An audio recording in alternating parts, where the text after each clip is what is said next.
Hi, I'm Tim Dodge, and you're watching 2 Minutes with Tim.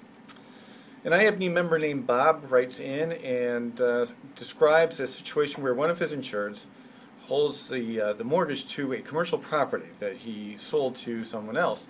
And unfortunately, he had to foreclose on the mortgage. And he wants to, and furthermore, the property went up for auction, and a third party bought the property at the auction.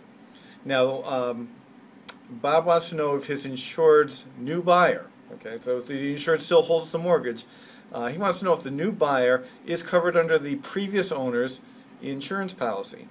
Well, Bob, the answer is no, not without the insurance company's consent. There's an endorsement that goes on all commercial property policies. It's ISO endorsement IL0017, the common policy conditions. It states that your rights, the named insured's rights, and duties under this policy may not be transferred without the written consent of the insurer, except in the case of death. So in this case, the insurance company has not given consent, so there's no coverage for the new owner under the prior policy. Now the good news is that Bob's insured, as the mortgage holder, is protected.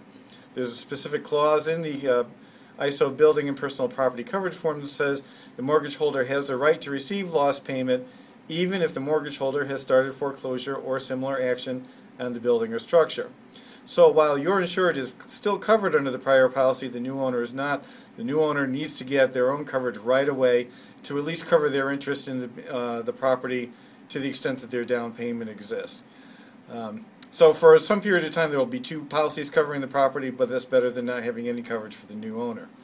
I'm Tim Dodge, and you've been watching 2 Minutes with Tim.